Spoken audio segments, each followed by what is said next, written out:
تیرے آنے سے اصنام حرم ٹوٹ گئے، تیرا حضور کہ شاہ حضوروں کے دم ٹوٹ گئے، تیرے اوصاف کا ایک باب بھی پورا نہ ہو سکا، ہو گئی زندگیاں ختم اور قلم ٹوٹ گئے۔ کسی کی کیا مجال ہے کہ حضور کی شان سے بات کر سکے؟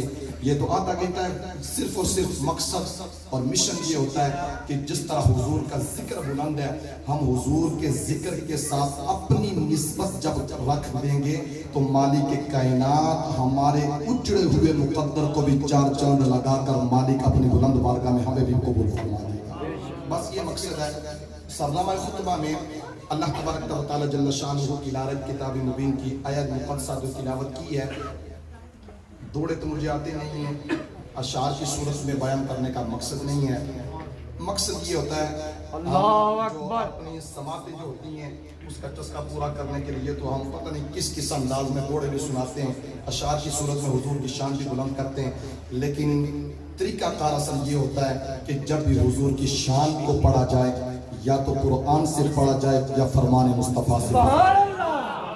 اس لیے کوشش کروں گا کہ جو آیت مقدسہ تلاوت کی اس کے ضمن میں جو چند آیات ہیں صرف وہ ان کا ترجمہ اور پھر ایک حدیث سے پاک سماعت کی نظر کرنے کے بعد انشاءاللہ اجازت۔ اللہ تبارک و تعالیٰ نے ہر نبی کو بڑی شان عطا فرمائی، بڑی عظمتیں، بڑی رفعتیں، بڑے کمالات، بڑے مرتبے، بڑے مقام، بڑی فضائل، خصائل، شمائل ہم سبھی کو مانتے ہیں۔ ہمارا یہ عقیدہ ہے کہ حضرت آدم علیہ السلام سے لے کر حضرت عیسیٰ روح اللہ تک جتنے بھی انبیاء و رسل تشریف لائے، مالک کائنات نے ہر ایک کو شانوں سے نوازا، ہر ایک کو عظمتیں عطا فرمائی، لیکن جو عظمتیں رب نے اپنے حبیب کو عطا فرمائی ایسی شانیں کسی اور کو عطا نہیں فرمائی۔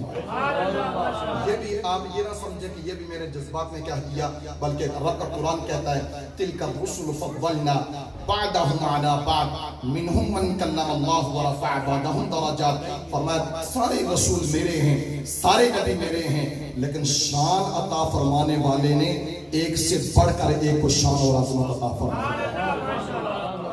رب نے ارشاد فرمایا وعلم آدم الاسماء كلها۔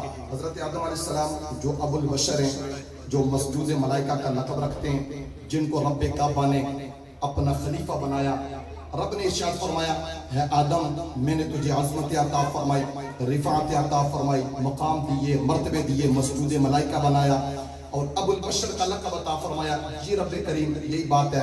مالک کائنات نے ارشاد فرمایا آدم تیری عظمت کو میں قرآن کے سینے پہ نقش کرنا چاہتا ہوں۔ مالک کی عظمت ہے۔ فرمایا وعلم آدم الاسماء كلها۔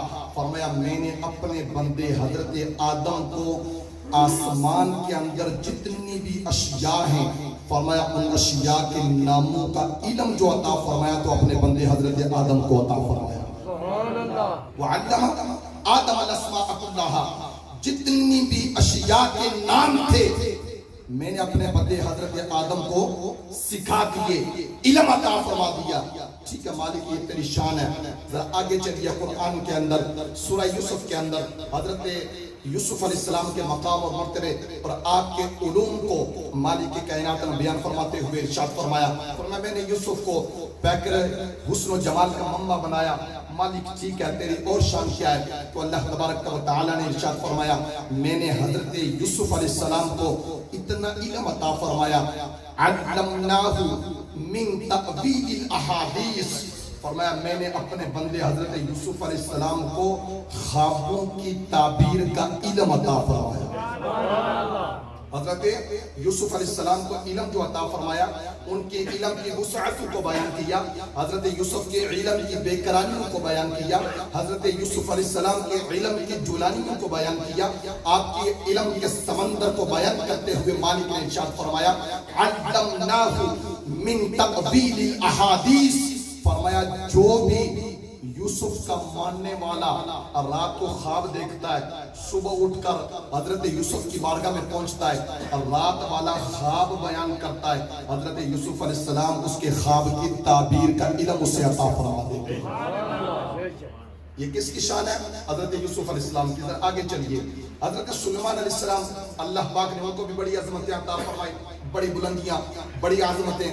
19واں پارہ سورہ نمل کے اندر مالک ارشاد فرماتا ہے، فرمایا میں نے حضرت سلیمان علیہ السلام کو علم کے منبع عطا فرمائے، علم کی جولانی عطا فرمائی، علم کی بےکرانی عطا فرمائی، علم کے سمندر عطا فرمائے۔ مالک کتنا علم دیا، فرمایا علمنا منطق الطیر، فرمایا پرندہ جہاں بھی بولتا ہے، جس انداز میں بولتا ہے، جس لہجے میں بولتا ہے، جب وہ اپنی زبان کو حرکت دیتا ہے، حضرت سلیمان علیہ السلام کو میں نے پرندوں کی بولی کا علم عطا فرمایا۔ سلیمان علیہ السلام کو پرندوں کی بولی کا علم عطا فرمایا۔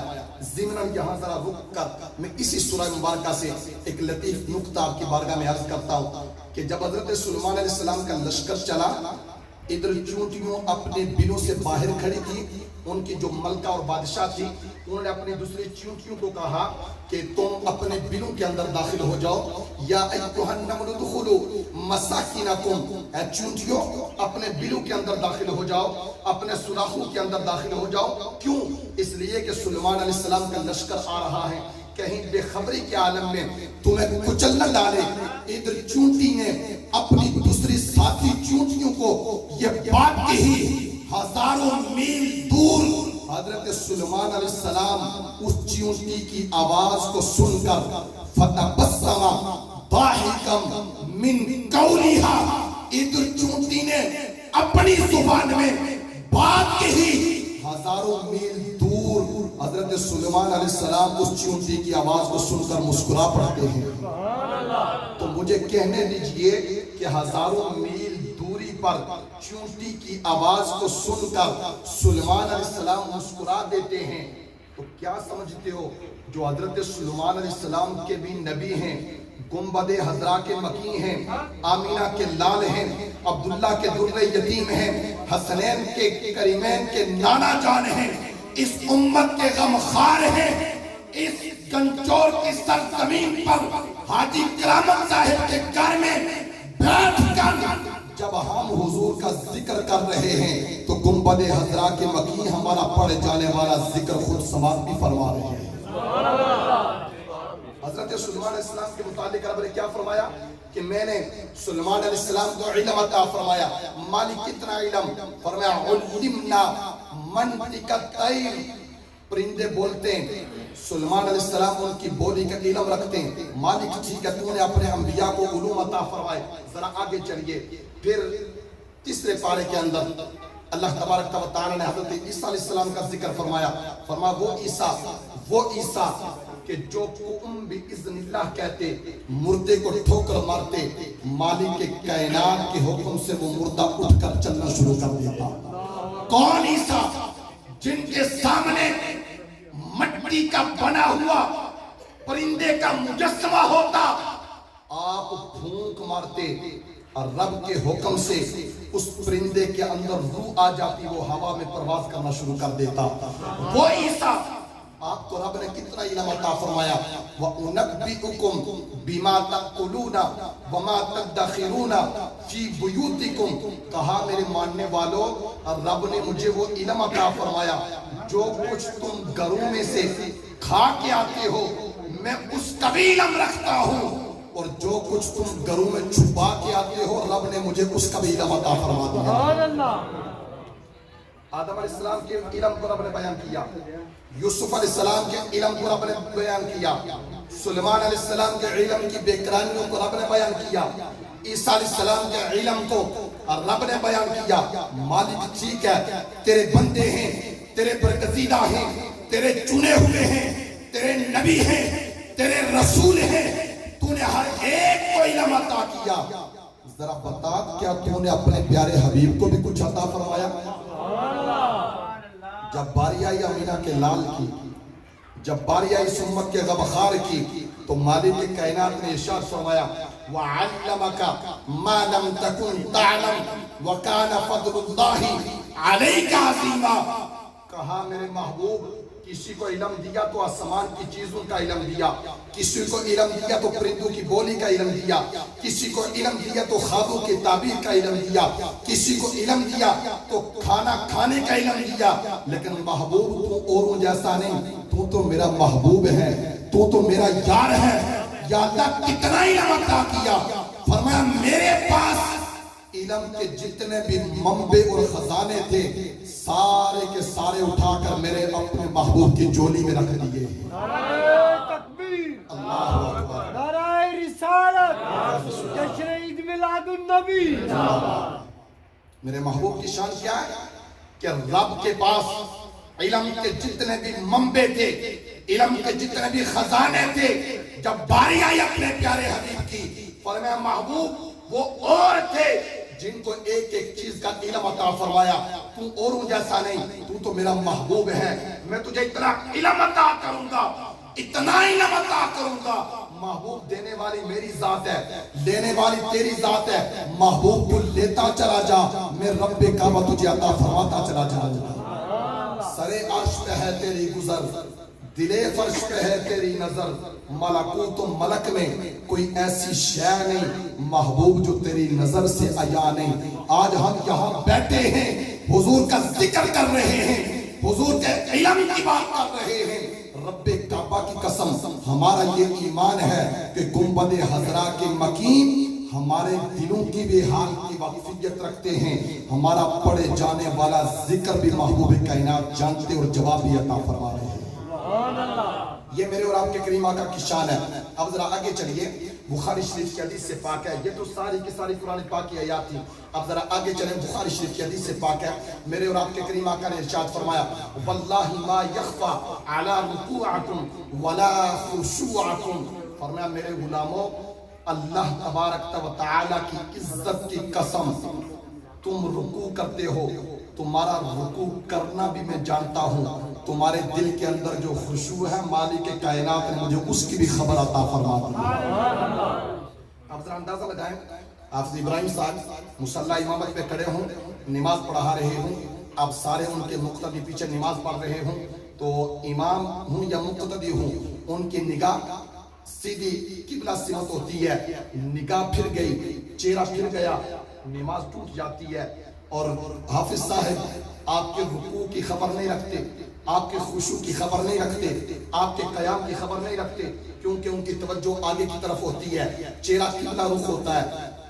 ان کو پیچھے کی خبر نہیں ہوتی، کون پیچھے رکوع کی حالت میں ہے، کون پیچھے کس حال میں ہے. لیکن کیا بات ہے میرے اور آپ کے کریم آقا کی. میرے اور آپ کے کریم آقا ارشاد فرماتے ہیں میں مصلی امامت پہ کھڑا ہوتا ہوں، رب کعبہ کی قسم جس طرح میں آگے دیکھتا ہوں مالک کائنات نے مجھے پیچھے دیکھنا بھی کبھی اسی طرح علم عطا فرما دیا. جس طرح میں سامنے دیکھتا ہوں پیچھے بھی اسی حال میں دیکھتا ہوں.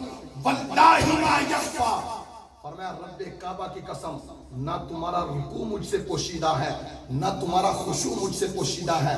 ٹھیک ہے، رکوع کی ایک کیفیت ہے، قیام کا ایک ڈھانچہ ہے، رکوع کی ایک حیت ہوا کرتی ہے. حالت قیام میں کوئی کھڑا ہے، میں دیکھ کر بتا سکتا ہوں یہ بندہ قیام کی حالت میں ہے.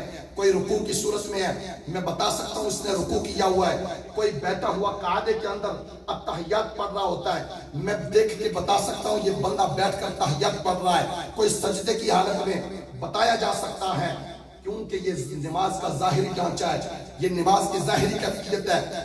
لیکن جو خشوع ہوتا ہے، علماء بیٹھے ہیں، پیر صاحب تشریف فرما ہیں، آپ ان سے بھی پوچھ لیجئے گا. رکوع کا تعلق ظاہر سے ہوتا ہے، رکوع کا تعلق ظاہر سے ہوتا ہے، خشوع کا تعلق ظاہر سے نہیں ہوتا، دل کی کیفیت کا نام ہوا کرتا ہے.